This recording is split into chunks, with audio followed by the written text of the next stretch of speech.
ಕಾಲು ಸಾರಿಗೆ ಮಸಾಲೆ ರೆಡಿಯಾಗಿದೆ. ಇವಾಗ ಮಿಕ್ಸ್ ಮಾಡ್ತಾರೆ. ಇದು ಮಸಾಲೆ ಹಾಕಿದ್ದೇನೆ.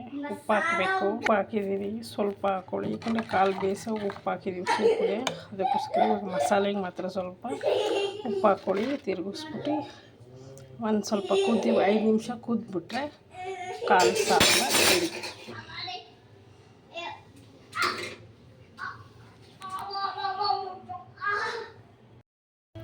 ಕಾಲು ಸಾರಿಗೆ ತೆಂಗಿನಕಾಯಿ ಮಸಾಲೆ ready ಮಾಡ್ಕೊಳ್ತಾಯಿದ್ದೀನಿ.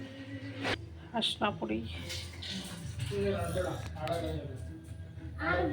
Powder, garam masala, chilli powder, ಧನಿಯಾ ಪೌಡರ್, ಗಸಗಸೆ, ಈರುಳ್ಳಿ, ಶುಂಠಿ,